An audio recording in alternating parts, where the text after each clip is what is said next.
18వ వచనం వరకు మార్చి చదువుకుందాం.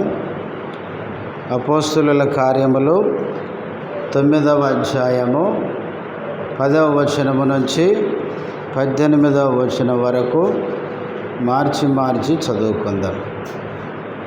దమస్కులో అననీయ అను ఒక శిష్యుడు ఉండెను. ప్రభు దర్శనమందు అననీయ అని అతనిని పిలువగా,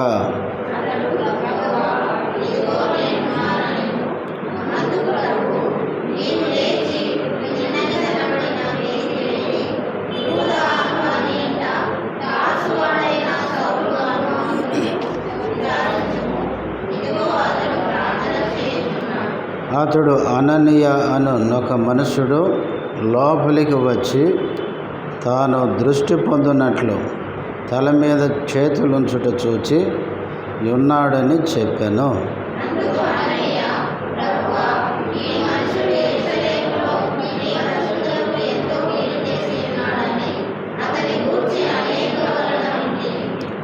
ఇక్కడను నీ నామమును బట్టి ప్రార్థన చేయు వారినందరినీ బంధించుటకు అతడు ప్రధాన యాజకుల వలన అధికారం పొంది ఉన్నాడని ఉత్తరమిచ్చెను.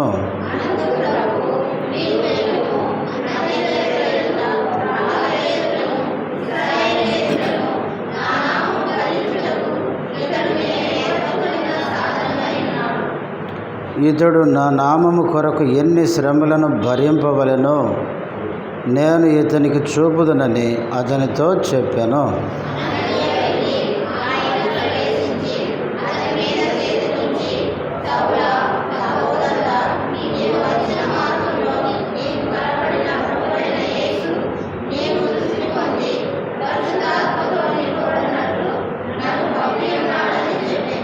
పద్దెనిమిదవ వచనం కలిసి చదువుదాం. అప్పుడే అతని కన్నుల నుండి పొరల వంటివి రాలగా దృష్టి కలిగి లేచి బాప్తిస్మం పొందెను. తర్వాత ఆహారం పుచ్చుకొని బలపడెను. ప్రార్థన చేసుకుందాం. ప్రేమ కలిగిన మా పరలోకపు తండ్రి, పరిశుద్ధుడమైన దేవ, యేసయ్య ఘనమైన నామములో వందనాలు స్తోత్రాలు చెల్లిస్తుంటున్నాం. ఇంతవరకు పాటల్లో మీరు చేసిన సహాయముకై స్తుతిస్తుంటున్నాం. కొద్ది సమయం నీ వాక్యం మేము వినాలని ఆశిస్తుండగా మీ మెల్లనైన స్వరాన్ని మాకు వినిపించండి. వినే చెవి, గ్రహించే హృదయం మాకు దయచేయండి. నీ దాసుడు బలహీనుడు, సిలువ చాటున మరుగుపరచండి. నీ నామ మహిమార్థమై నీ దాసును వాడుకొనండి. ప్రభువా, నీ మాటలు మా హృదయంలో స్వీకరించి నీ మహిమ కొరకు జీవించున్నట్లు నీ ఆత్మకార్యం మా అందరిలో జరిగించుమని యేసు నామములో స్తుతించి ప్రార్థిస్తున్నాము తండ్రి, ఆమెన్.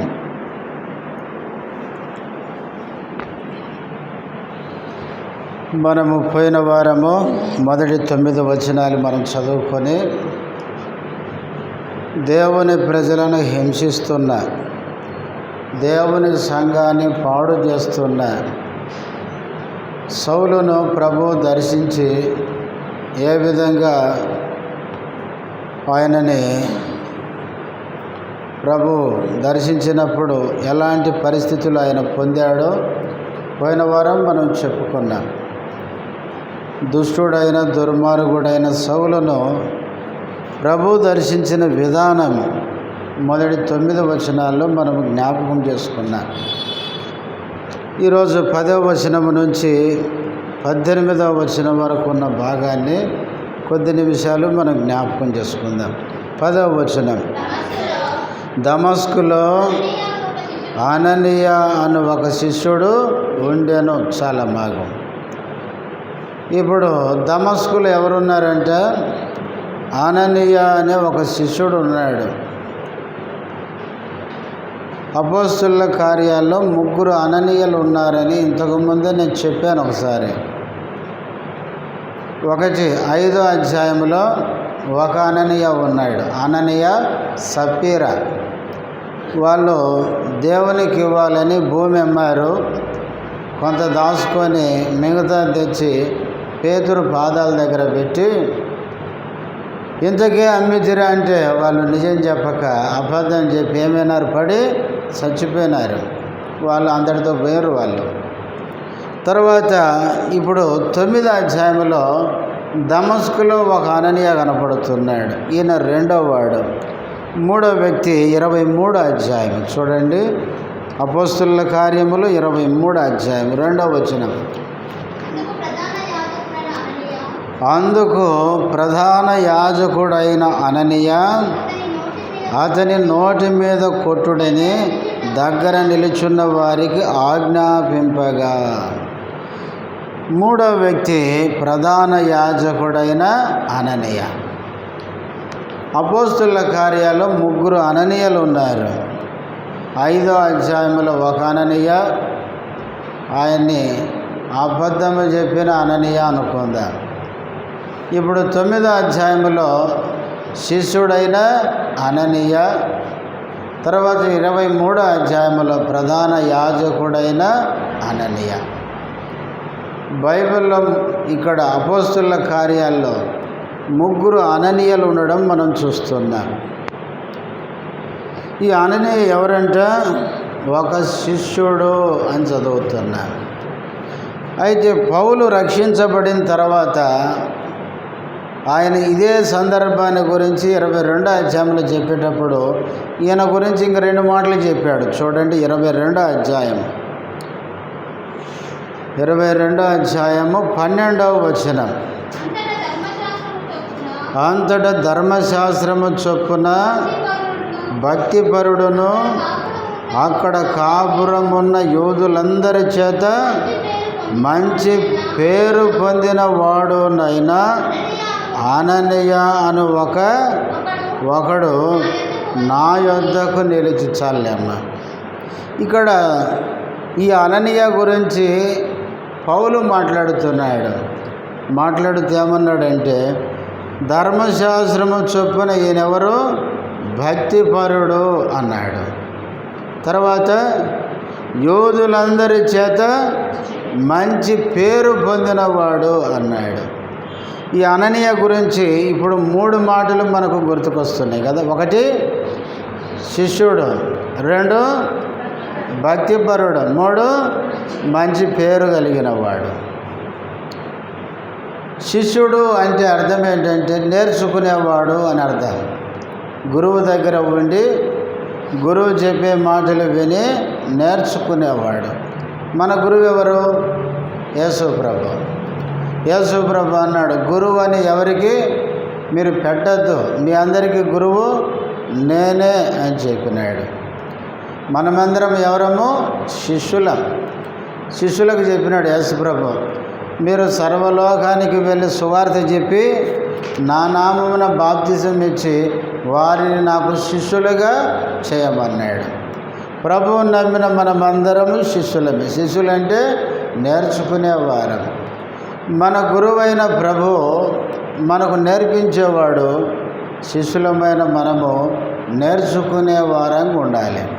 కానీ కొంతమందికి ఏముంటుందంటే, నాకు అంత తెలుసు అనే మైండ్ ఉంటుంది. ఇట్లాంటి వాళ్ళు ఏం గారు చెప్పండి, ఎన్నడూ నేర్చుకోరు. అంతా వచ్చు అంటే ఎవరు నేర్పిస్తారు నీకు? ఎవరు నేర్పారు? అందుకనే అంతా వచ్చు అని ఎప్పుడు అనుకోవద్దు. అందుకనే ఆర్ఆర్కే మూర్తి గారు అంటాడు, ఏమంటాడంటే, మనము నిత్య విద్యార్థులమంట. అంటే ఒక విశ్వాసి భూమి మీద బతికినంత కాలము ఎవరంటే నిత్యము నేర్చుకునేవాడే. మన ప్రభు మనకు నేర్పించేవాడు. అందుకే యేసుప్రభు అన్నాడు మత్తయి సువార్త 11వ అధ్యాయంలో ఏమన్నాడు? నేను సాత్వికుడను దీన మనసు గలవాడను గనుక మీరు నా కాడి ఎత్తుకొని నా అయితే నేర్చుకోండి. మన ప్రభు మనకు నేర్పించేవాడు. బైబిల్ ఏం నేర్పిస్తాడు అదొక అంశం. మళ్ళా ఆయన చాలా విషయాలు మనకు నేర్పిస్తాడు. అందుకే ప్రార్థన నేర్పిస్తాడు. అందుకే ప్రభువా మాకు ప్రార్థన నేర్పించమంటే ప్రార్థన నేర్పించినాడు. 34వ కీర్తనలో పిల్లలారు నా యొద్దకు రండి నేను భక్తి నేర్పదను. హోషేయ గ్రంథములు అంటాడు, ఎఫ్రాయిముకు నడక నేర్పిన వాడను అంటే నడక నేర్పుతాడు. ఈ లోకములో మనం ఎట్లా నడుచుకోవాలో మన ప్రభు నేర్పిస్తాడు. ఇట్లా మన ప్రభు అనేక విషయాలు నేర్పిస్తాడు మనకు. నా యొద్దకు వచ్చి నా కాడి ఎత్తుకొని నా యొద్ద నేర్చుకోండి. శిశులంగా మన గురువు దగ్గరకు వచ్చి ఆయన మనకు నేర్పించేవన్నీ మనం నేర్చుకోవాలి. ఈ భూమి మీద ఉన్నంతకాలం మన ప్రభు నేర్పించే ఆత్మీయమైన సంగతులు మనం నేర్చుకునే వారంగా మనం ఉండాలి. అదే శిష్యుడు అంటే. రెండవది భక్తి గలవాడు. ఈ అననీయ ఎవరండి? భక్తి గలవాడు. భక్తి అంటే ఏంటి? చాలామంది భక్తి అంటే ఆదివారం చర్చికి పోవడం, రోజు ప్రార్థన చేసుకోవడం, రోజు బైబిల్ చదువుకోవడం, తెల్ల బట్టలు వేసుకోవడం, ఇదంతా భక్తి అనుకుంటారు. భక్తి అంటే అది కాదు. భక్తి కలిగిన వారికి ఉండే లక్షణాలు అవి. అసలు భక్తి అంటే పరిశుద్ధంగా జీవించడం. నువ్వు పరిశుద్ధంగా లేకుండా ఆదివారం చర్చకు వస్తే భక్తి అండి? పరిశుద్ధంగా జీవించకుండా బైబిల్ చదివితే భక్తే? పరిశుద్ధంగా లేకుండా ప్రార్థన చేసుకుంటే భక్తే? భక్తి అంటే చూడండి, ఒక మాట చదివిస్తాను. యాకోబు రాసిన పత్రిక 1వ అధ్యాయం చివరి వచనం చదవండి. ఎవరెదుట? ఈ పదాలు గుర్తుపెట్టుకోండి. తండ్రి అయిన దేవుని ఎదుట పవిత్రమును నిష్కలంకమునైన భక్తి. భక్తి ఏదో చెప్తున్నాడు. ఏదనగా దిక్కులేని పిల్లలను, విధవరాండ్రను వారి ఇబ్బందిలో పరామర్శించుటయు, ఇహలోక మాలిన్యము తనకంటకుండా తన్ను తాను కాపాడుకొనుటయునే. ఇహలోక మాలిన్యం అంటే పాపం. లోకములో ఏముంది? మాలిన్యం ఉంది, పాపం ఉంది. పాపం మనకు అంటకుండా పవిత్రంగా జీవించడమే ఏంటండి భక్తి అంటే. పాపమంతా అంటించుకొని మందిరానికి వచ్చినా, ప్రార్థన చేసినా, బైబిల్ చదివినా, నువ్వు తెల్ల బట్టలు వేసుకొని అన్నీ తీసేసినా ఇది వేషధారణ అవుతుంది, కానీ భక్తి కాదు. నేడు క్రైస్తవుల్లో వేషధారణ వచ్చింది కానీ భక్తి రావడం లేదు. భక్తి అంటే పవిత్రమైన జీవితం అని సామెతల గ్రంథంలో కూడా 8:13 అంటాడు. భక్తి అంటే చెడుతనమును అసహించుకోవడమే అన్నాడు. చెడు అంటే పాపం. ఇంకా 16వ అధ్యాయంలో అంటాడు చెడుతనమునకు దూరంగా పోవడం. యోబు గ్రంథములు అన్నాడు, యోబు దేవుని యందు భయభక్తులు కలిగి చెడుతనమును ఇది భక్తి అంటే. చెడులో జీవిస్తూ నేను చాలా భక్తుని అనుకుంటే ఇది ఎంత పెద్ద చెప్పండి, వేషం అయిపోద్ది. పవిత్రత లేకుండా, పరిశుద్ధత లేకుండా భక్తిగా ఉన్నాననుకుంటే ఇదంతా వేషమైపోద్ది. చివరికి మళ్ళీ మనం మోసం చేసుకుంటాం. కాబట్టి పరిశుద్ధంగా జీవించడం, పవిత్రంగా జీవించడమే భక్తి అంటే. పరిశుద్ధత కలిగి ప్రార్థన చేసుకో, పరిశుద్ధత కలిగి బైబిల్ చదువుకో, పరిశుద్ధత కలిగి మందిరానికి రా. పరిశుద్ధంగా జీవించిన తర్వాత ఇవన్నీ చేయాలి. చేయొద్దని చెప్పడం లేదు. పరిశుద్ధత లేకుండా నువ్వు ఎన్ని చేసినా ఆ భక్తి వేస్టే. తర్వాత చాలామంది ఏమనుకుంటారంటే ఈ భూమి మీద నేను భక్తిగా జీవిస్తే నాకేమి లాభం అనుకుంటారు. అసలు భక్తికి చాలా విలువ ఉంది. ఏంటి ఆ విలువ అంటే చూడండి, పౌలు తిమోతికి రాస్తూ చెప్తాడు. తిమోతికి రాసిన మొదటి పత్రిక, తిమోతికి రాసిన మొదటి పత్రిక మొదట 4వ అధ్యాయం 7వ వచనం చదవండి. అపవిత్రములైన ముసలమ్మ ముచ్చటలను విసర్జించి దేవభక్తి విషయంలో నీవే ఏం చేసుకో, సాధకం అంటే ప్రాక్టీస్ అన్నమాట. భక్తి అనేది ఒక రోజులో వచ్చేది కాదు. ఈరోజు నేను పవిత్రంగా ఉన్నాక అయిపోయిన భక్తుని కాదు, రేపు కూడా ఏం కావాలి, రేపు కూడా పవిత్రంగా ఉండాలి. అది భక్తి. ప్రతి దినము మనం చూడండి, సాధనము అంటే అర్థం ఏంటంటే, ఇప్పుడు ఎక్సర్సైజ్ చేస్తారు కదా ఆరోగ్యం రావడానికి, వంగి లేచి ఎలుకలు పడి ముందుకు పడి ఆరోగ్యం కోసం ఎన్నో సాధనాలు చేస్తారు కదా, అట్లాగే భక్తిని కూడా సాధన చేయాలి. అందుకే సాధనము చేస్తే ఖచ్చితంగా భక్తి వస్తుంది. ఇక్కడ పౌలు తిమోతికి ఏం చెప్తున్నాడంటే, దేవభక్తి విషయంలో నీకు నీవే ఏం చేసుకోవాలి, సాధకము చేసుకో. ప్రతి దినం పవిత్రంగా ఉండడానికి నువ్వు ప్రాక్టీస్ చేయాలి. నువ్వు పవిత్రంగా ఉండడానికి నీకు ఇష్టం లేకుండా దేవుడు నన్ను పవిత్రంగా ఉంచుతాడనుకుంటే ఇదొక అమాయకత్వం అవుద్ది. మనము సాధకం చేసుకోమన్నాడు. ఎందుకు అంటే, ఇప్పుడు చూడండి, ఇదే తిమోతికి రాసిన మొదటి పత్రిక ఎక్కడుంది ఆ మాట, తర్వాత ఉంది 8వ వచనం చదవండి కింద. శరీర సంబంధమైన సాధకము కొంచెం మట్టికే ప్రయోజనకరమవును కానీ దైవభక్తి ఇప్పటి జీవము విషయములోను రాబో జీవము విషయములోను వాగ్దానముతో కూడినదైనందున అది అన్ని విషయములలో అది సంగతి. మనం భక్తిగా జీవిస్తే అది మనకు ప్రయోజనకరం అన్ని విషయాల్లో. ఎప్పుడెప్పుడంటే మధ్యలో చూడండి, దైవభక్తి ఇప్పటి జీవం అంటే భూమి మీద బతికే దినాల్లో ప్రయోజనమే, తర్వాత రాబోవు జీవం విషయంలోనూ నువ్వు చచ్చిపోయిన తర్వాత కూడా నీ భక్తి నీకు ప్రయోజనం అవుతుంది. ఈ భౌతికమైన సాధనాలు సాగుతూ పోతుంది. ఇప్పుడు చూడండి, పొద్దున్న లేచి వాకింగ్ చేస్తాడు, టయానికి పోతాడు, మందిరానికి టయానికి రాము. లేచి పొద్దున్న ఏం చేస్తాం, 5 గంటల కొట్టగానే ప్రార్థన కూడా చేసుకోవడం ఉరుకుతూ ఉంటాడు. బైబిల్ లేదు, ప్రార్థన లేదు, భక్తి లేదు, కానీ అది మాత్రం ప్రాక్టీస్ బాగా చేస్తారన్నమాట. అది సాగుతూ ఏమైంది, ఇంకా వాకింగ్ అవసరం ఉండదు, ఇంకా చచ్చిపోతుంది వాకింగ్ ఎందుకు. కానీ భక్తి మాత్రం అట్లా కాదు. భక్తిని సాధకము చేసుకుంటే ఈ భూమి మీద జీవించినన్నాళ్ళు ప్రయోజనమే, నువ్వు చనిపోయిన తర్వాత కూడా నీ భక్తి విలువ నీకు తెలుస్తుంది. కాబట్టి ప్రియులారా, ఈ అననీయ అనే వ్యక్తి మొదటిగా శిష్యుడు, రెండవదిగా భక్తి గలవాడు, మూడవది మంచి పేరు పొందినవాడు, యూదుల చేత మంచి పేరు. ప్రసంగి గ్రంథం 7:1 మనకు తెలుసు, సుగంధ తైలము కంటే మంచి పేరు మేలు. మనకు మంచి పేరు ఉండాలి.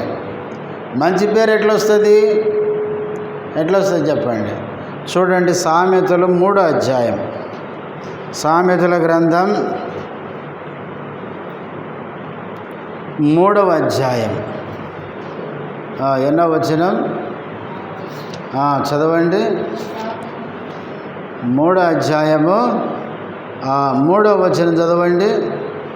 దయను సత్యమును ఎన్నడును నిన్ను విడిచిపోనీయకము, వాటిని కంఠభూషణముగా ధరించుకొనుము, నీ హృదయమును పలకల మీద వాటిని వ్రాసుకొనుము. అప్పుడు దేవుని దృష్టి యందును మానవుల దృష్టి యందును నీవు దయనుంది మంచివాడవని ఎప్పుడు మంచివాడవని అనిపించుకుంటాం? పైన చెప్పినాడు, దయను సత్యమును ఎన్నడు నిన్ను విడిచిపోనీయకము. దయా సత్యం అనేది మన ప్రవర్తనను చూపిస్తుంది. మన ప్రవర్తనను బట్టి మనుషుల చేత ఏం తెచ్చుకుంటాం? మంచి పేరు తెచ్చుకుంటాం. చాలామందికి పేర్లు ఉంటాయి కదా, అసలు పేరు ఒకటి ఉంటుంది, ప్రవర్తన బట్టి వచ్చే పేరు. ఈడు లంచగొండి అనే పేరు వస్తుంది. మా ఆఫీసులో ఒకడు ఉన్నాడండి, వాని పేరు లంచగొండి అంటారు. లంచగొండి ప్రవర్తన బట్టి వచ్చిన పేరు. వీడు పెద్ద మోసగాడండి అంటారు. మోసగాడు అనే పేరు ఎందుకు వచ్చింది? వీడు ఎప్పుడు అందరినీ మోసం చేయాలని చూస్తుంటాడు. వీడు దొంగండి అంటారు. దొంగ అనే పేరు ఎందుకు వచ్చింది? వాడు ప్రవర్తన అదే. అందుకనే మన ప్రవర్తన బట్టే మనం మంచివారము అనిపించుకుంటాం. మంచివాడు అనేది మనకున్న గుణలక్షణాలను బట్టి వస్తుంది. ఫలానా వ్యక్తి దయగలిగిన వాడండి, ప్రేమ కలిగిన వాడండి, మంచి వ్యక్తి అండి అని మంచి పేరు మనకు రావాలి అంటే మన జీవితాన్ని బట్టే వస్తుంది. ఈ అననీయ యూదులందరి చేత మంచివాడని మంచి పేరు ఎందుకు వచ్చిందంటే ఆయన ప్రవర్తన బట్టే. అందుకనే మన ప్రవర్తన జాగ్రత్తగా ఉండాలి. ప్రసంగి 5:1-2 వచనాలు మనకు తెలుసు. నీవు దేవుని మందిరానికి వెళ్ళినప్పుడు నీ ప్రవర్తన జాగ్రత్త చూసుకుని. సామెతల గ్రంథంలో ఉంది, ఒకడు తన ప్రవర్తన విషయంలో అజాగ్రత్తగా ఉండేవాడు చచ్చును. అజాగ్రత్త అనేది సావుకు దారితీస్తుంది. అందుకే ప్రవర్తన విషయంలో జాగ్రత్తగా ఉండాలి. ఈ అననీయ ఒకటి శిష్యుడు, రెండవది భక్తుడు, మూడవది మంచి పేరు పొందినవాడు. ఇలాంటి వానికి ప్రభు దర్శనం ఇచ్చినాడు. చూడండి, ఇప్పుడు 9వ అధ్యాయం అపోస్తలుల కార్యాలు 10వ వచనం 2వ లైన్. ప్రభు దర్శనమందు అననీయ అని అతనిని పిలువగా అతడు, ప్రభువా ఇదిగో నేనున్నానని. చాలా మాగని కొద్దిగా ప్రభు ఏం చేశాడు, ఈ అననీయకి దర్శనమిచ్చాడు. ఇప్పుడు చెప్పుకున్న ఎందుకు ప్రభు దర్శనమిచ్చాడు? దమస్కులో చాలామంది ఉన్నారు కదా, ఈయనకే ప్రభు ఎందుకు దర్శనమిచ్చాడు? ఇప్పుడు చెప్పుకున్నాం కదా, 1 శిష్యుడు, 2 భక్తిపరుడు, 3 మంచివాడు. అందుకే ప్రభు ఈయనకేం చేశాడు, దర్శనం. చాలాసార్లు మనం ప్రార్థన చేస్తాం, ప్రభువా నీ దర్శనము నాకేమని.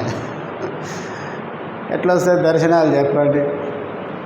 ప్రభు మనకు దర్శనం ఇచ్చి ప్రభు మనతో మాట్లాడాలంటే మనకు ప్రభు దర్శించే రీతిగా మనం ఉండాలి. సరే, మొత్తానికి ప్రభు దర్శనం ఇచ్చి దర్శనమందు అననీయతో మాట్లాడుతున్నాడు. అననీయ అని పిలిచినాడు. అప్పుడు ఆయన ఏమన్నాడు, ప్రభువా ఇదిగో నేనున్నాను. ఈ మాట నేను చదివినప్పుడు చాలా ఆశ్చర్యం అనిపించింది.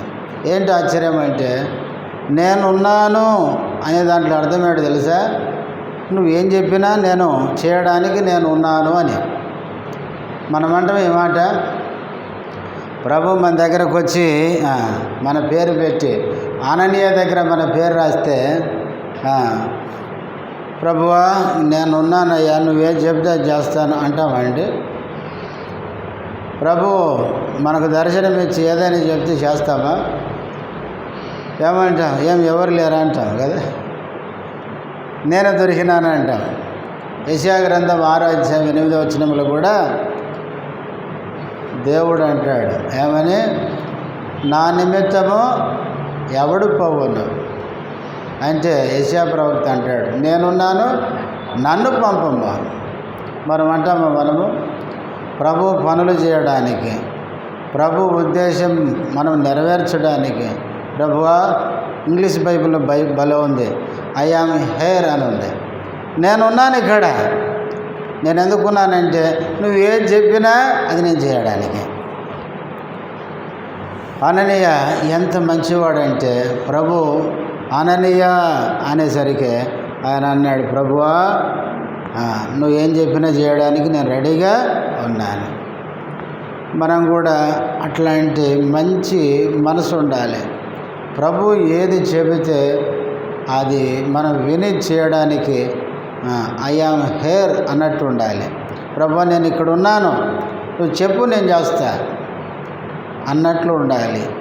నేనున్నాను అని అన్నప్పుడు ఆయన అన్నాడు, ఏమన్నాడు? అందుకు ప్రభు నీవు లేచి తిన్నని దనబడిన వీధికి వెళ్ళి యోధా అనువాని ఇంట తార్సువాడైన సౌలు అనువాని కొరకు విచారించుము, ఇదిగో అతడు ప్రార్థన చేయించున్నాడు. నేనున్నాను అన్న వెంటనే ప్రభు ఆయన ఏం చేయాలో చెప్తున్నాడు. నువ్వు లేచి తిన్నని దనబడిన వీధికి వెళ్ళి ఆ వీధిలో యోదావు అని ఇల్లు ఉంది. ఆ ఇంటిలో ఎవరున్నారు? తార్సు వాడైన సౌలు ఉన్నాడు. ఆ మాట వినగానే మనం ఏం చేస్తాం చెప్పండి? గజ్జన వనికి పోయి వాని పేరు చెప్తున్నావు ఏంది ప్రభువా అని అక్కడికి మాత్రం నేను ఫోన్ అంటాం కదా. కానీ ప్రభు ఇక్కడ ఏం చెప్పాడు? యోదావు అని ఇంటిలో తారసువాడైన సౌలు ఉన్నాడు. అయితే అతడు ఎట్లున్నాడు? చివరి ఇదిగో అతడు ప్రార్థన. ఇది ఆశ్చర్యకరమైన మాట. పౌలు జీవితంలో ఇక్కడి నుంచే ప్రార్థన ఆరంభమైంది. ప్రియులారా, ఇక్కడి నుంచి ఆయన బ్రతికినన్నాళ్ళు మంచి ప్రార్థనాపరుడుగా సౌలు పౌలుగా మారిపోయినాడు. ఇదిగో అతడు ప్రార్థన చేస్తున్నాడు. ఏం ప్రార్థన చేశాడో మనకి ఇక్కడ దేవుడు వ్రాయించలేదు. కానీ ఈ భాగాన్ని చదువుతున్నప్పుడు కొంత మనకు అర్థమవుద్ది. 3 దినాలు ఈయనకేమి లేదు, అన్నం లేదు, చూపు లేదు. చూపు లేకుండా ఉపవాసముతో 3 దినాలు ప్రభువుకు ప్రార్థన చేస్తున్నాడు. నేను అనుకుంటాను తాను చేసిన పనులన్నిటి విషయమే కన్నీరు గారుస్తూ పశ్చాత్తాపడుతూ, ప్రభువా నన్ను క్షమించయ్యా, నువ్వెవరో నాకు తెలియక నీ సంఘాన్ని హింసించాను, ఇప్పటికే చాలామందిని చంపేశాను, చంపిన వాళ్ళని ఇక బతికిలేను, నేను చేసింది పెద్ద తప్పు, కాబట్టి నా తప్పులు క్షమించు, ఇంకెన్నాడు అట్లాంటి పని చెయ్యను అని పౌలు పశ్చాత్తాపముతో ప్రార్థన చేస్తుండొచ్చు. పౌలు చేసే ప్రార్థన మన వంటి ప్రార్థన కాదు. మనం ఏం చేస్తాం? మనకు ప్రార్థన ఏమైందంటే అలవాటైపోయింది. మనం ఏం చేస్తాం చెప్పండి? ప్రభు మనతో మాట్లాడినప్పుడు వెంటనే కన్నీళ్ళతో ప్రార్థన చేస్తాం. ఏమని? ప్రభువా ఇప్పటి నుంచే, ఈ రోజు నుంచే నీకోసం నమ్మకంగా జీవిస్తా, ఇక ఇట్లాంటి పనులు ఇంకెప్పుడు చేయనంటాం, తెల్లారితే మొదలు పెడతాం. కానీ పౌలు అట్లాంటిది కాదు ప్రార్థన చేసేది. పౌలు జీవితంలో ఎప్పుడైనా సంఘాన్ని హింసించాడండి? క్రీస్తుకు విరోధంగా ఎక్కడైనా పని చేశాడా? కానీ మనం ఏం చేస్తాం? 31వ తారీఖు ప్రార్థన చేస్తాం, జనవరి 1 కొట్లాడతాం. ఇంకా రాత్రి చేసిన ప్రార్థన ఎందుకు? మనకు అలవాటైంది. క్రైస్తవులకి ప్రార్థన అలవాటైపోయింది. ఇప్పుడే కన్నీరు కారుస్తాం, ఇప్పుడే ఒప్పుకుంటాం, కాసేపట్లో మళ్ళా ఒప్పుకునేది మనిషి మళ్ళీ మొదటికి వస్తాం.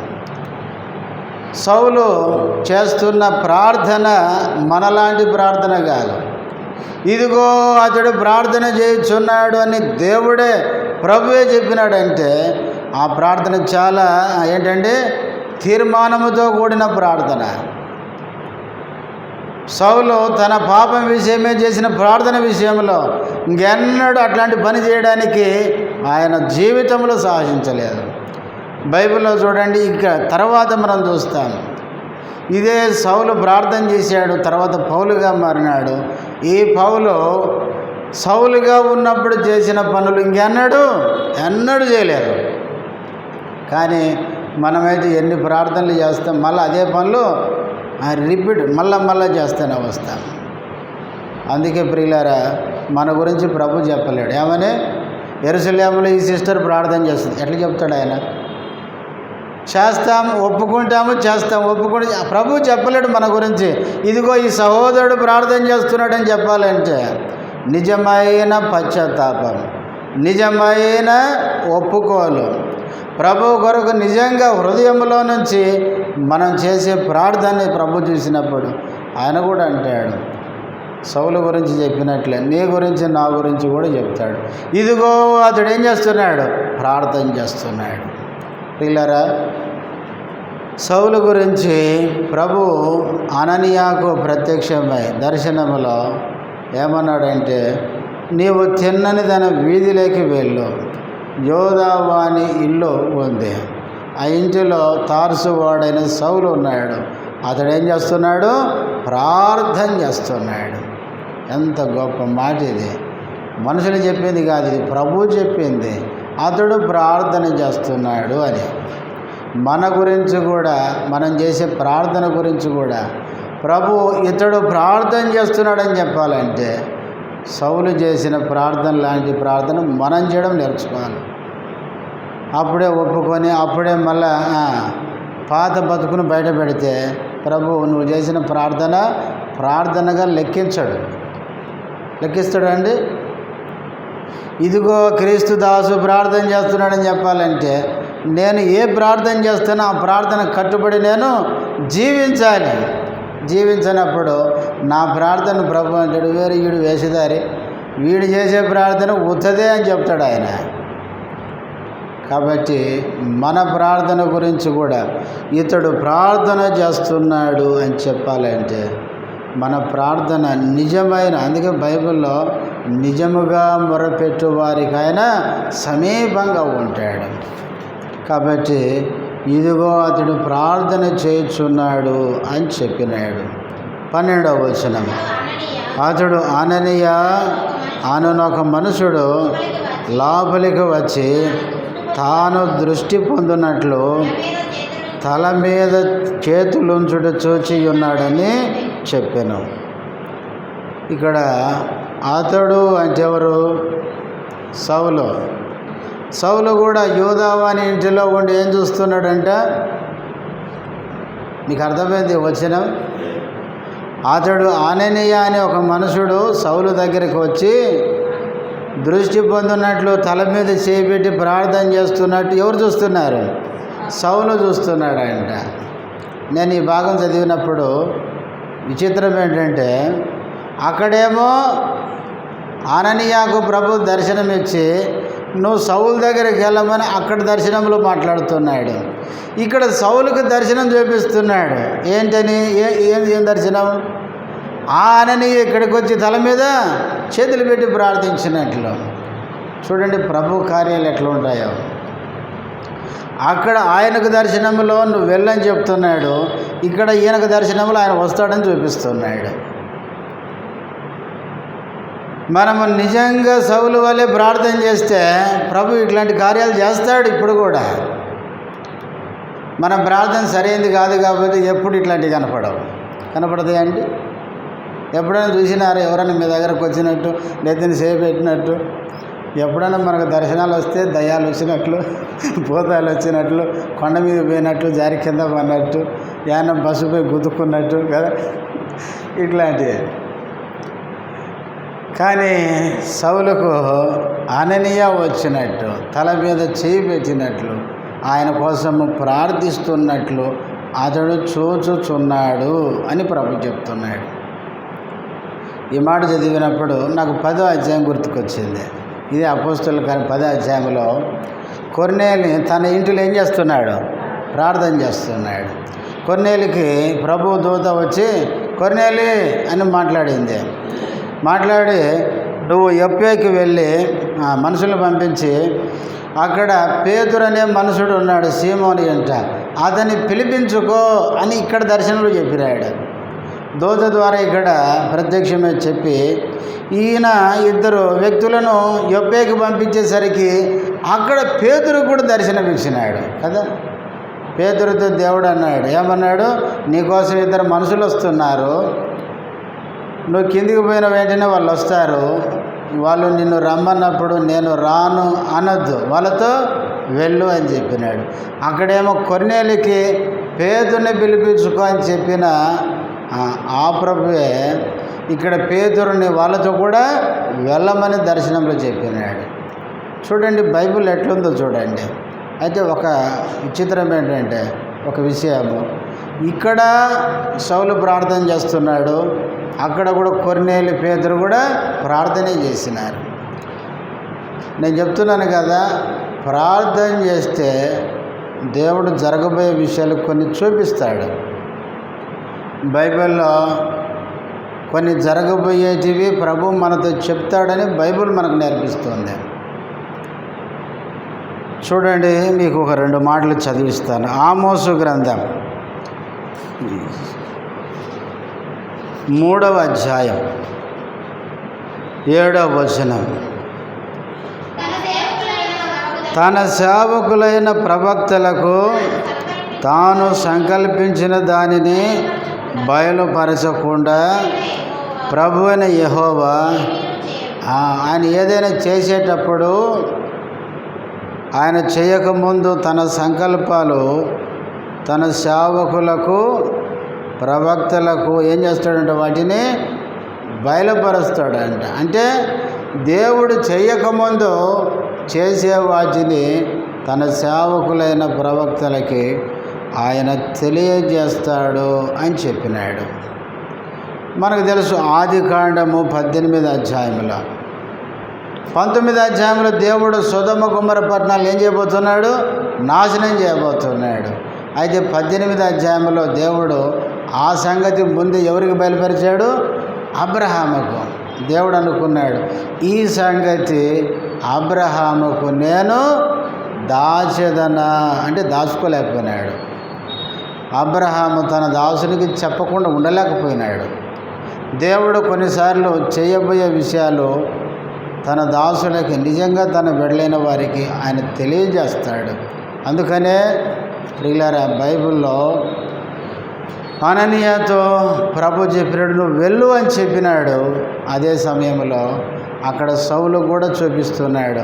అననీయ అనే ఒక వ్యక్తి వస్తాడు, నీ తల మీద చేతులుంచి ప్రార్థిస్తాడు, అప్పుడు నువ్వు దృష్టి పొందుతావు అనే దర్శనం ఆయనకు కూడా చూపిస్తున్నాడు.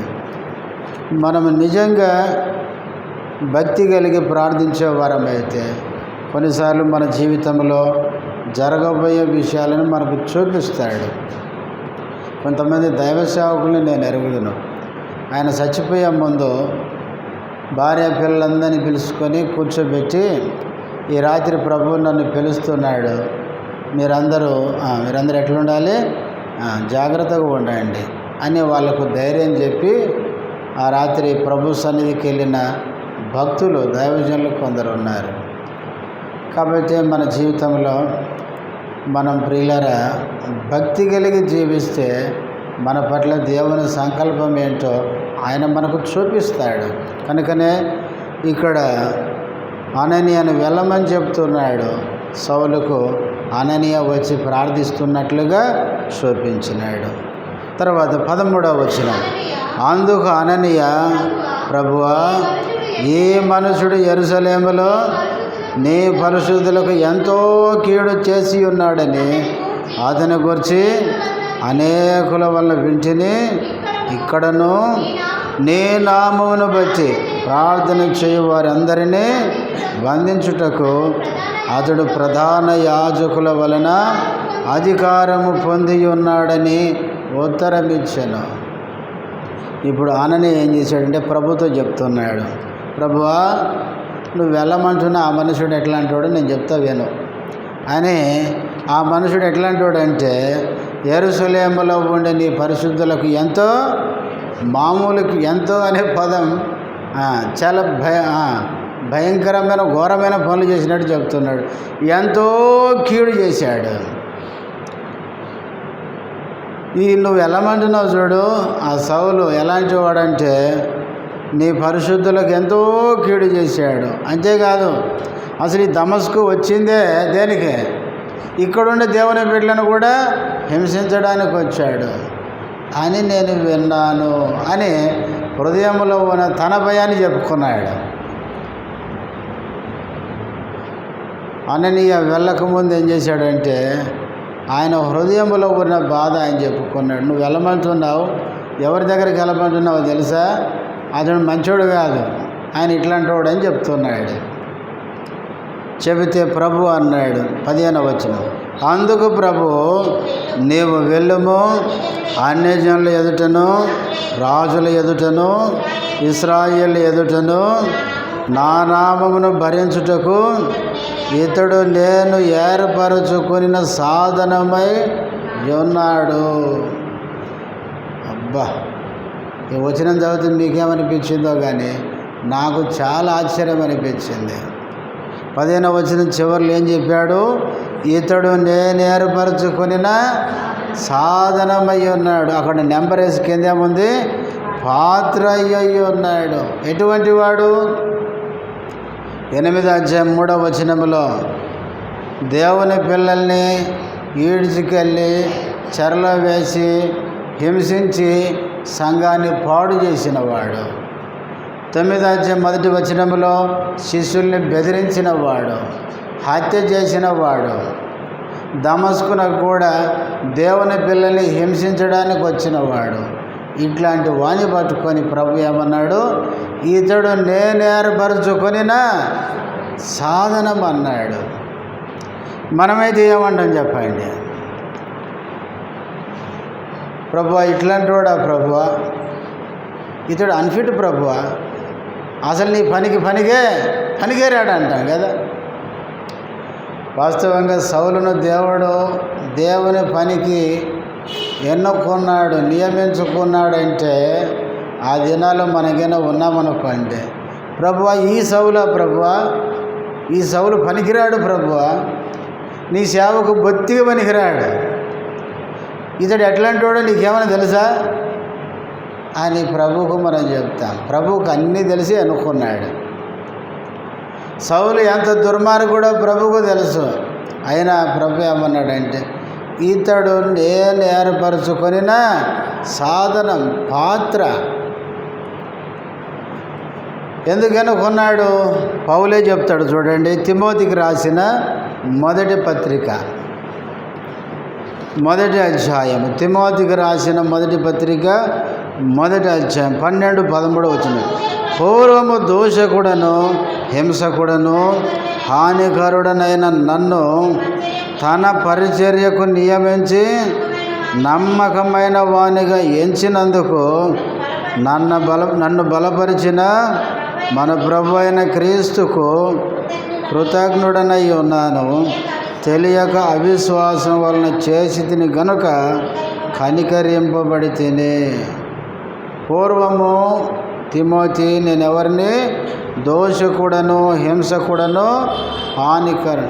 ఇట్లాంటి నన్ను, ఆ పదం గుర్తుపెట్టుకున్నాను, నేను ఎట్లాంటి మంచివానైతే నన్ను ప్రభు సేవకు పిలుచుకోలేదు, సేవకు నియమించుకోలేదు, నేను చెడ్డోన్నే.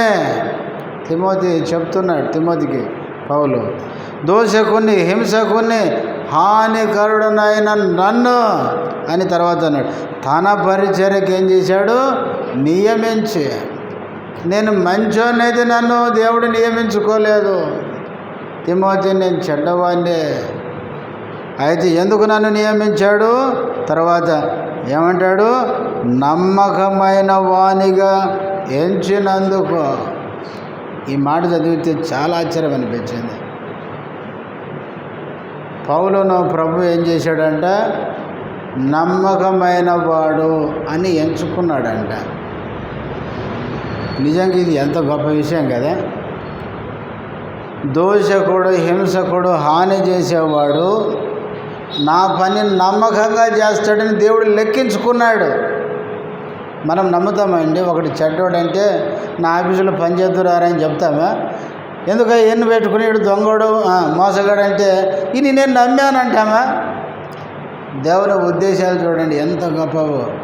మన తలంపులు వేరు, దేవుని తలంపులు వేరు. దేవుడు పౌలును నమ్మి పరిచర్యకు నియమించినాడు. నా పని ఇతడు కరెక్ట్గా చేస్తాడని నమ్మినాడు. ప్రియులారా, మన ప్రభు ఎంత మంచి ఉద్దేశం కలిగినోడో చూడండి. దేవుని సంఘాన్ని పాడు చేసిన సౌలును దేవుడు రక్షించిన తర్వాత ఇతడు నా పని నమ్మకంగా చేస్తాడని నమ్మి పరిచర్యకు నియమించినాడు. పౌలే చెప్తున్నాడు, నన్ను నమ్మినందుకే ఈ పరిచర్య నన్ను అప్పగించాడు నాకు అని చెప్తున్నాడు. సాధారణంగా ఇట్లాంటి వాళ్ళను మనుషులైతే నమ్మరు, ప్రభు అయితే నమ్మినాడు. ఒకసారి ఒక సేవకుడు చెప్తుంటే విన్నాను. ఏమనంటే యేసుక్రీస్తు పునరుద్ధానుడైన తర్వాత పరలోకానికి వెళ్తుంటే పరలోకములు ఉండే దేవదూతలందరూ సంతోషంగా ప్రభువును కలుసుకోవడానికి, ఆహ్వానించడానికి, ఎదుర్కోవడానికి వచ్చారంట. వచ్చి పరలోకానికి రాగానే దూతలందరూ సంతోషంతో, ప్రభువా తిరిగి వచ్చావా, నీకోసం మేము ఎదురు చూస్తున్నాం అని సంతోషంగా ప్రభు వచ్చినందుకు ఆనందంగా ఉండి అప్పుడు ఆ దూతల్లో ఒక దూత అడిగాడంట, ప్రభువా, మానవులందరి కోసం ప్రాణం పెట్టావు, చనిపోయి సమాధి చేయబడి తిరిగి లేచావు, అంతటితో ప్రజలు రక్షణ పొందరు కదా, ఈ సులువ సువార్త చెప్పే పని ఎవరికి అప్పచెప్పి వచ్చావని అడిగారంట. అయితే అప్పుడు యేసు ప్రభు అన్నాడంట, నేను పేతురుకి అప్పగించి వచ్చాను అన్నాడంట. పక్కనే దూత అన్నాడంట, వాడు 3 సార్లు పొక్కినాడు ప్రభువా. ఇంకొక దూత అన్నాడంట, వాడు నేను చేపలు పట్టబోతానని మళ్ళీ వెనకపోయినాడు ప్రభువా అని పేతురు గురించి మాట్లాడుతుంటే ప్రభు మౌనంగా అన్నాడంట, పేతురు నా సువార్తకి చెప్పలేకపోతే నా సేవ ఇంకెవరూ చేయలేరు, నేను కూడా ఏమీ చేయలేను అన్నాడంట. ప్రియులారా, దేవుడు మనల్ని నమ్ముతున్నాడు. దేవుడు నిన్ను రక్షించి యెరూషలేములో ఉంచాడంటే నీ మీద నమ్మకం పెట్టుకున్నాడు. ఏమని? ఈ మందిరంలో నమ్మకంగా జీవించి నీ సాక్ష్యం ద్వారా, నీ బ్రతుకు ద్వారా నీ బంధువులను, నీ ఇరుగు పొరుగు వారిని, తర్వాత నీ కొలీగ్స్ను నీ సాక్ష్య జీవితం ద్వారా కొందరినైనా రక్షిస్తావని, దేవుని సువార్త పరిచర్యలో నువ్వు నమ్మకంగా చేస్తావని దేవుడు నిన్ను ఇక్కడ ఉంచినాడు. లేకపోతే దేవుడు రక్షించిన వెంటనే మనల్ని ఏం చేసేవాడు? పరలోకానికి తీసుకునేవాడు. భూమి మీద మనల్ని ఉంచాడంటే మన పట్ల దేవుని ఉద్దేశం ఏంటంటే, కొంతకాలం ఈ వ్యక్తిని ఉంచితే నా పని నమ్మకంగా చేస్తాడు. మనల్ని నమ్ముతున్నాడు దేవుడు, మన మీద నమ్మకం పెట్టుకున్నాడు. కానీ మనం ఏం చేస్తున్నాం చెప్పండి? అసలు సరిగా జీవించాలి. మన సాక్ష్యం బయటికి పోయి చెప్పుకుంటే అసలు ఎవరైనా నమ్మేటట్లు లేదు. నమ్ముతారండి? చెప్పండి. మన జీవితాన్ని నలుగురికి చెప్పుకుంటే నలుగురు మారు మనసు పొందేటట్టు ఉందా అని. అట్లా లేనప్పుడు మన మీద ప్రభు పెట్టుకున్న నమ్మకాన్ని మనం ఏం చేస్తున్నాం? వమ్ము చేస్తున్నాం. నేటి క్రైస్తవ లోకం ఏం చేస్తుందంటే, మనందరినీ రక్షించి ఒక సంఘముగా కట్టి ఒక సంఘానికి మనల్ని దేవుడు విశ్వాసులుగా ఉంచి, ఈ విశ్వాసుల సమూహం ద్వారా వాళ్ళ సాక్ష్య జీవితం, వాళ్ళ భక్తి జీవితం ద్వారా ఇంకా కొందరిని సంపాదించి నా రాజ్య సువార్తలు వీళ్ళు ఉపయోగపడతారని దేవుడు భూమి మీద మనల్ని ఉంచితే, ఈ సంఘాలు ఏమైపోయినాయి అంటే ఇప్పుడు కొట్లాడుకోవడం, పోలీస్ స్టేషన్ పోవడం, కోర్టులోకి పోవడం. ఇలా చూసి ఎవరు మారాలి చెప్పండి? మన సాక్ష్యాన్ని చూసి ఎవరన్నా మారేటట్టు ఉందా అని ప్రభు ఎంత బాధపడతాడు. ఇవన్నీ చూస్తుంటే మనకే బాధ అనిపిస్తే ఇంకా ప్రభు హృదయం ఎంత గాయమవుతుంటుందో ఆలోచించండి. అందుకని ప్రియులారా, దేవుడు మనల్ని నమ్ముతున్నాడు. మనము సరైన వాళ్ళని కాకపోయినా ఇంకో కొంతకాలం మనం ఉంచితే వీళ్ళ ద్వారా, వీళ్ళ జీవితం ద్వారా కొందరన్నా నా వైపు ఆకర్షించబడతారేమో అనే నమ్మకం మన మీద పెట్టుకున్నాడు ప్రభు. పౌలును రక్షించిన తర్వాత పరిచర్యకు ఎందుకు నియమించాడంటే, నా పని ఇతడు నమ్మకంగా చేస్తాడు అని నమ్మినాడు. కాబట్టి ప్రియులారా, మన జీవితాల ద్వారా ప్రభు మహిమపరచబడి కొందరన్నా రక్షించబడతారని ప్రభు మన మీద నమ్మకం పెట్టుకున్నాడు. ఆ నమ్మకాన్ని మనము వమ్ము చేయకూడదు, దేవునికి అవమానాన్ని తీసుకురాకూడదు. పౌలు చూడండి, సౌలుగా ఉన్నప్పుడేమో దేవునికి విరోధంగా పనులు చేశాడు. ఆయన ప్రార్థన చేసి పశ్చాత్తాపడ్డాడు, రక్షించబడ్డాడు. ప్రభు ఆయన ఏం చేశాడు? ఇతన్ని నేను ఏర్పరచుకున్న సాధనమని నమ్మి తనకు పరిచర్యని అప్పగించాడు. అయితే పౌలు కూడా ఏం చేశాడండి? చూడండి ఆ మాట. ఇది అపోస్తుల కార్యములు. త్వరగా తీయండి, ముగిద్దాం. 20వ అధ్యాయం 24వ వచనం. అయితే దేవుని సువార్తను గురించి సాక్ష్యమిచ్చుట యందును నా పరుగును నేను ప్రభు అయిన యేసు వలన పొందిన పరిచర్యను తుద ముట్టింపవలనని నా ప్రాణమును నాకెంత మాత్రమును ప్రియమైనదిగా, ఎంత గొప్ప తీర్మానమైంది. ప్రభు నన్ను నమ్మి నాకేం అప్పగించాడు? పరిచర్య అప్పగించాడు. ఆ పరిచర్యను తుద ముట్టింపవలనని, కంప్లీట్ చేయడానికి నా ప్రాణాన్ని కూడా నేను ఎంత మాత్రం కూడా ఏం చేయను, అవసరం మీద నేను చస్తేనేమో కానీ ప్రభు పని నేను చచ్చేలోపు ఏం చేయాలి, నేను తుదముట్టించాలి, కంప్లీట్ చేయాలి. ఆయన చచ్చిపోయే ముందే 2వ పత్రిక తిమోతికి రాసినాడు. చివరి 4:7 తిమోతి అంటాడు, తిమోతి నేను మంచి పోరాటం పోరాడాను, ప్రభు కోసం నేను చేయాల్సిన పని తుదముట్టించాను, నా పరుగు కడముట్టించి తిని నా విశ్వాసాన్ని నేను కాపాడుకున్నాను. ఇప్పుడు నా ప్రభు దగ్గరికి వెళ్తున్నాను, పోగానే నాకేముంది, నీతి కిరీటం ఉంది. ఎందుకంటే ఆయన అప్పగించిన పని నేను నమ్మకంగా కంప్లీట్ చేశాను. ధైర్యంగా చెప్పినాడు పౌలు. నీవు నేను చచ్చిపోయేసరికి ఆ మాట చెప్పగలగాలి. నేను భూమి మీద నా మీద దేవుడు పెట్టుకున్న నమ్మకాన్ని నేను నమ్మకంగా నెరవేర్చాను, దేవుని కొరకు నమ్మకంగా ఆ పని చేశాను. ఇప్పుడు నా హృదయం తృప్తిగా ఉంది. నేను చచ్చిపోతే నా ప్రభు దగ్గరికి వెళ్తాను, ఆయన నన్ను ఘనపరుస్తాడు, నాకు కిరీటం ఇస్తాడు అని మనం కూడా అట్టి నిరీక్షణ మాటలు పలకాలి. కానీ ఈ రోజుల్లో క్రైస్తవులు చచ్చేటప్పుడు అసలు వాళ్ళకే భయం పడుతుంది. నేను చచ్చిపోతే ఏమవుతుందని చెప్పండి. సావు గురించి క్రైస్తవుడు ఎప్పుడు భయపడ్డు, గుర్తుపెట్టుకోండి. క్రైస్తవుడు పరలోకం పోయిన తర్వాత నా జీవితాన్ని గురించి దేవునికి లెక్క ఎట్లా చెప్పుకోవాలని భయపడతాడు అంతే. ప్రభు కోసం నమ్మకంగా జీవిస్తే భయం ఉండదు, అపనమ్మకంగా జీవిస్తే ఇంకా కలవరమే. చచ్చిపోతే నేనేమైపోతాను. కాబట్టి ప్రియులారా, పౌలుకి చెడ్డవాడైనప్పటికీ ప్రభు అన్నాడు, నువ్వు వెళ్ళాలి. ఎందుకంటే ఒకటి, అతడు ప్రార్థన చేస్తున్నాడు, చేసిన తప్పుల విషయమై పశ్చాత్తాపడుతున్నాడు. అంతేకాదు అతన్ని నేనేం చేశాను, నేను ఎన్నుకున్నాను, ఏర్పాటు చేసుకున్నాను. ఇతడు నేను ఏర్పరచుకొనిన సాధనం. అతడు ఏం చేయాలంటే ఇక్కడ 3 మాటలు చెప్పినాడు. చూడండి 15వ వచనం, అన్యజనుల ఎదుటను. ఇక్కడ ఎవరు ఎదుట ఉండాలి? ఈయన ఇతడు నా గురించి అన్యజనుల ఎదుట చెప్తాడు. తర్వాత రాజుల ఎదుటను, గొప్ప గొప్ప రాజుల ముందు నిలబడి ఈయన నా నామాన్ని ప్రకటిస్తాడు. తర్వాత ఇశ్రాయేల్ అందరి ఎదుటను, బైబిల్ మనం తర్వాత చదువుతాం. ఈయన అన్యజనుల ముందు నిలబడి క్రీస్తుని ప్రకటించినాడు. రాజుల ముందు నిలబడి కూడా భయపడకుండా వాళ్ళకు సువార్త ప్రకటించినాడు. అంతేకాదు ఇశ్రాయేల్ ప్రజలు, నా ప్రజలు రక్షణ పొందాలి. కొరింథీయులకు రాస్తా అంటాడు, ఏ విధము చేతనైనా నా ప్రజల్ని నేను రక్షించుకోవడానికి యూదుడనైతిని అంటాడు పౌలు. అవసరమైతే నేను వాళ్ళ వంటి వాడని వాళ్ళని రక్షించుకోవాలి. ఏ విధంగానన్నా నా ప్రజలు రక్షించుకోవాలి. అది పౌలు యొక్క ఆలోచన. కనుకనే పౌలు చెడ్డవాడైన ప్రియులారా, దేవుడు నమ్మి, ప్రభువు నమ్మి దేవుని పనికి ఆయన నియమించుకున్నాడు. ఇప్పుడు 16వ వచనం, ఇతడు నా నామము కొరకు ఎన్ని శ్రమలను అనుభవింపవలెనో నేను ఇతనికి చూపుదునని అతనితో చెప్పాను.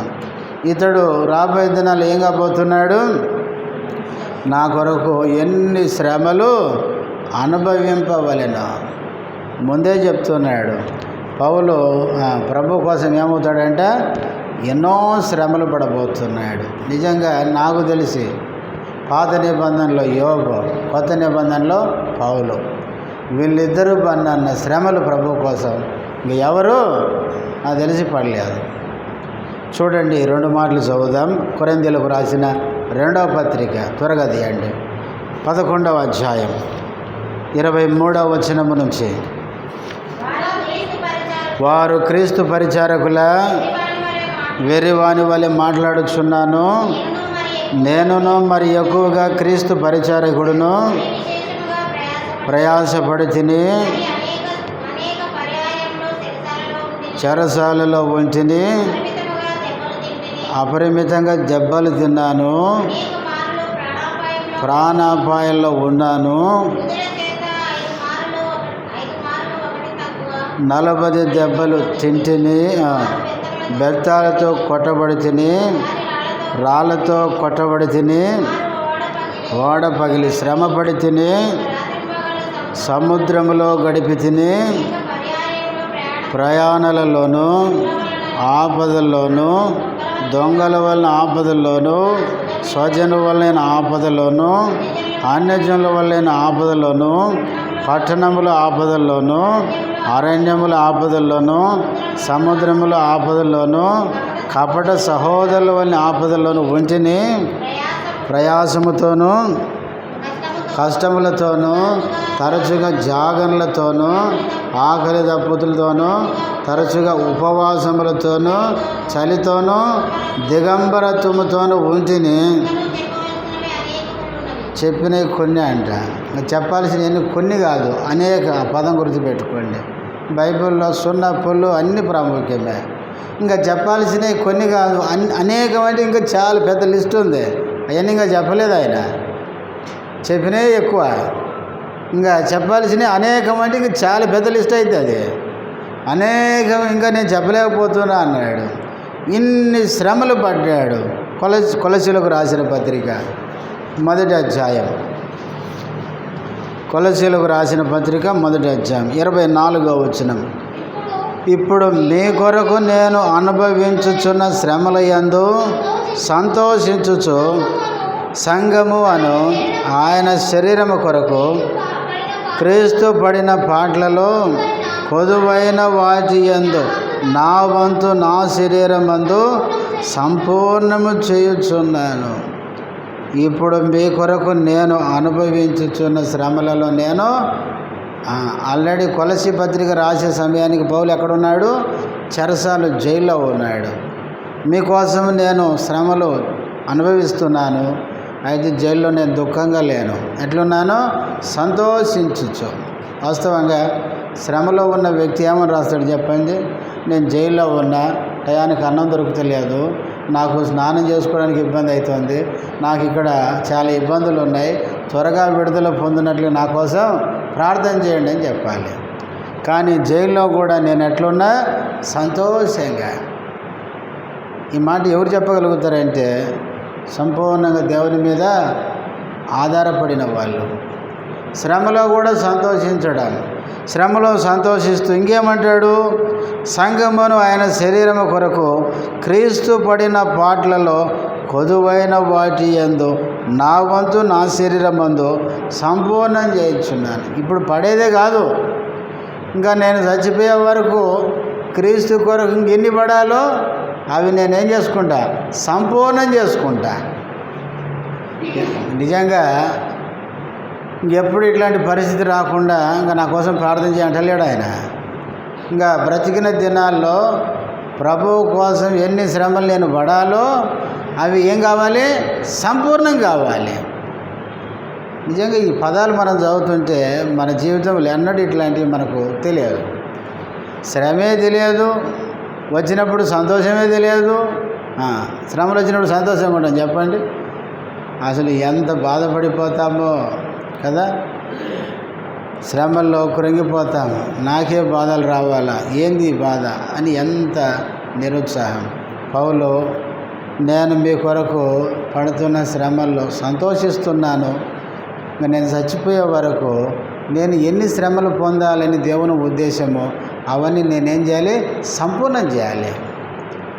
ప్రభు కోసం ఎన్ని శ్రమలన్నా పడడానికి పౌలు రెడీ అయిపోయినాడు.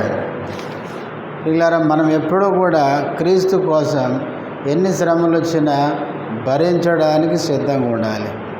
చాలాసార్లు మనం ప్రార్థన ఎప్పుడు ఎట్లా చేస్తామంటే, ప్రభువా నాకు ఏ శ్రమ రావద్దు, ఏ నింద రావద్దు, ఎవరన్నా నన్ను ఏమనంటే నేను మంచిదని కాదు.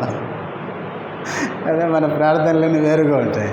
కానీ పౌలు కొలసీలకు రాస్తే ఏమంటున్నాడంటే, మీకోసం నేను శ్రమలో ఉన్నాను, అయితే దుఃఖంతో లేను, సంతోషిస్తున్నా. ఎందుకంటే క్రీస్తు నిమిత్తమే జైల్లో పడ్డా. జైల్లో ఉన్నా కూడా నేను సంతోషంగా ఉన్నా. అంతేకాదు క్రీస్తు సంఘము కొరకు ఎన్ని శ్రమలు పడ్డాడో ఆ శ్రమలు నేను సంపూర్ణం చేయడానికి నా వంతు నేను ఇంకా శ్రమలు పెడతా అని చెప్తున్నాడు. శ్రమలు సంపూర్ణం చేయడానికి ఆయన సిద్ధమవుతున్నాడు. కాబట్టి ప్రియులారా, పౌలు ఎన్ని శ్రమలు పడడం దేవుని ఉద్దేశమో ప్రభు కొరకు అన్ని శ్రమలు పడ్డాడు. అన్ని శ్రమలు.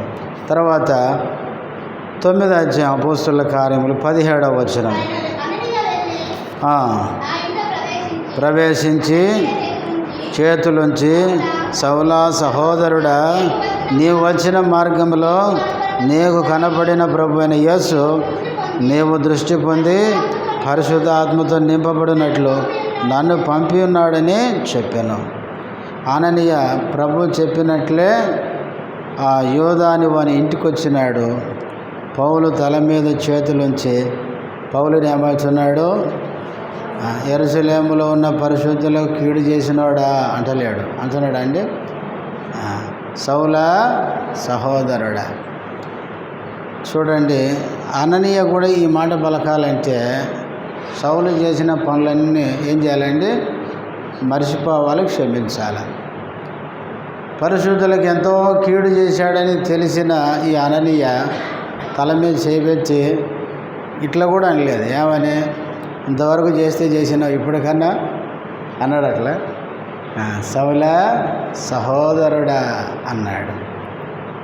సహోదరుడు అంటే అర్థం ఏంటి? ఒక తండ్రి పిల్లలు అని. సహోదరుడు అంటే సహా ప్లస్ ఉదరుడు. ఉదరుడు అంటే గర్భం అని. ఒక గర్భము నుంచి వచ్చిన వాళ్ళే సహోదరుడు, ఒక తండ్రి పిల్లలు. సౌలు మార్గంలో ప్రభు నేను దర్శించాడు, నువ్వు కూడా పశ్చాత్తాపడ్డావు, ప్రభు నిన్ను క్షమించాడు, దేవుని బిడ్డగా చేసుకున్నాడు కాబట్టి నువ్వు నాకు సహోదరుడివే. ఇంతవరకు సంఘానికి చేసిన కీడు నేను మర్చిపోతున్నా అన్నట్లు మాట్లాడినాడు. చాలాసార్లు మనం ఏం చేస్తాం? ఎవరన్నా ఏదైనా చేస్తే ఇంకా మర్చిపోం. మనం దేవుని పిల్లమైన మనము అట్లా ఉండకూడదు. సహోదరుడా అని ఏమన్నాడంటే మార్గములో నీవు కనబడిన ప్రభువైన యేసు నీవు దృష్టి పొందినట్లు పరిశుద్ధ ఆత్మతో నింపబడినట్లు నన్ను పంపి అన్నాడు. తర్వాత అననీయ ప్రార్థన చేయగా ఏమైందండి? పరిశుద్ధ ఆత్మతో నింపబడ్డాడు. తర్వాత 18లో కన్నుల నుంచి పొరల వంటివి ఏమైనాయి? రాలిపోయినాయి. ఇప్పుడు దృష్టి పొందాడు. అంటే అంతకు ముందున్న దృష్టి వేరు. సౌలు మారకముందు, పౌలుగా మారకముందు ఉన్న దృష్టి క్రైస్తవులను చూస్తేనే ఆ దృష్టి ఎట్లా అంటే ఇక లోపల మంటలు. అట్లాంటి దృష్టి కలిగిన వాడు దేవుని ప్రజలను చూస్తేనే వీళ్ళంతా మా వాళ్ళే అన్న దృష్టి వచ్చింది. సౌలులో మార్పు వచ్చింది. మనలో వచ్చిందా అని అది మనం చూస్తే, ప్రజలు చూస్తే ఎట్లుండాలి? మన దృష్టిలో మార్పు రావాలి. అంతకుముందు ఉన్న సౌలు వేరు, ఇప్పుడున్న సౌలు వేరు. అంతకుముందు ఆయన దృష్టి ఎట్లుండేదంటే దేవుని ప్రజలను చూస్తే రగిలిపోయేవాడు. ఇప్పుడు దేవుని ప్రజలను చూస్తే అసలు వాళ్ళని చూసినప్పుడల్లా వీళ్ళని ఎందుకు ఇట్లా చేశానా అని బాధపడేవాడు. అట్లాంటి దృష్టి వచ్చింది ఆయనకి. ఒక రకం చెప్పాలంటే ఆయన మనోనేత్రాలు వెలిగించబడ్డాయి. ఎఫెసీ పత్రికలో పౌలు ఆ మాట చెప్పినాడు. మనోనేత్రాలు వెలిగించబడితే ఒక వ్యక్తి ఏం గ్రహిస్తాడో చెప్పినాడు. చూడండి ఆ మాట, త్వరగా తీయండి, సమయం అయిపోతుంది. 2 మాటలు చదివి ముగించేస్తాను. ఎఫెసీ పత్రిక 1వ అధ్యాయం 17-19 కలిసి ఉన్నాయి చూడండి. మరియు మీ మనోనేత్రములు వెలిగింపబడినందున ఆయన మిమ్మల్ని పిలిచిన పిలుపు వలనైనా నిరీక్షణ ఎట్టిదో, పరిశుద్ధులలో ఆయన స్వాస్యము యొక్క మహిమైశ్వర్యం ఎట్టిదో, ఆయన క్రీస్తునందు వినియోగపరిచిన బలాతిశయము బట్టి విశ్వసించు మన యందు ఆయన చూపుచున్న తన శక్తి యొక్క అపరిమితమైన మహత్యం ఎట్టిదో. సాల్యమ్మ ఇక్కడ మనోనేత్రాలు వెలిగించబడితే ఒకటి మన పిలుపు వలనైన నిరీక్షణ ఎలాంటిదో మనం గ్రహిస్తాం. పరిశుద్ధులలో మనకు ఆయన సిద్ధపరిచిన స్వాస్యము యొక్క ఐశ్వర్యం ఎంత గొప్పదో గ్రహిస్తాం. క్రీస్తుని లేపడానికి దేవుడు వినియోగించిన ఆ శక్తి ఎంత అపరిమితమైందో మనం గ్రహిస్తాం. ఇవన్నీ మనం గ్రహించాలంటే మన కళ్ళు కూడా ఏం కావాలి? తెరవబడాలి. మన మనోనేత్రాలకి ఏం తెరవబడకపోతే ఇవన్నీ మనకు తెలియదు. అంతే. ఎంతసేపటికి వస్తాం, కూర్చుంటాం. మందిరానికి వచ్చేటప్పుడు కూడా ఈరోజు మందిరంలో ఏం పెడతారు, ఏం తినాలి, ఏమి తాగాలి, ఇదే ఇంకా తినాలి, తాగాలి, సావాలి అంతే. ఇంకా పర సంబంధమైన వాటి గురించిన గ్రహింపు ఉండదు. నేను చచ్చిపోయిన తర్వాత దేవలోకం ఒకటి ఉంది, పరలోకం. ఆ లోకంలో నాకు ఒక స్వాస్థ్యం ఉంది. నన్ను రక్షించడానికి ప్రభువు చేసిన శక్తి ఒకటి ఉంది. ఆ పునరుద్ధాన శక్తి నాలో పనిచేస్తుంది. ఇవన్నీ మనం గ్రహించలేము ఎప్పుడైతే మన నేత్రాలు తెరవబడతాయో. అందుకే సాతానుడు ఏం చేస్తాడంటే ఇవన్నీ గ్రహించకుండా కొరింథీ 2వ పత్రిక 4:4 ఉన్నట్లు అవిశ్వాసులైన వారి మనోనేత్రలకి గుడ్డితనం కలుగు చేసినాడు. అందుకే మనం గ్రహించలేకపోతాం. కన్నులు తెరవబడినాయి. తర్వాత ఆయన ఏం పొందాడు? బాప్తిస్మం పొందాడు. తర్వాత ఆహారం పుచ్చుకొని బలపడ్డాడు. ఇక్కడ అననీయ వచ్చిన తర్వాత జరిగిన కార్యాలు ఏంటంటే, ఒకటి ఆత్మతో నింపబడ్డాడు, రెండవది దృష్టి పొందాడు, మూడవది బాప్తిసం తీసుకున్నాడు, నాలుగవది ఆహారం పుచ్చుకొని బలం పొందాడు. ఆ విధంగా సౌలు ఎట్లయినాడండి? పౌలుగా మార్చబడ్డాడు. ప్రియులారా, నీవు నేను ప్రభువుని నమ్మామని చెప్పుకున్నాం, మంచిదే. కానీ సౌలు పౌలుగా మారినట్లు మన జీవితాలు మారిపోవాలి. మారకుండా ఎంతకాలం దేవుని ఇంటికి వచ్చినా కూడా దేవుని ఉద్దేశం మన పట్ల ఏమై ఉందో ఎన్నడూ మనము గ్రహించలేం. ప్రార్థన చేసుకుందాం. మోకరించండి.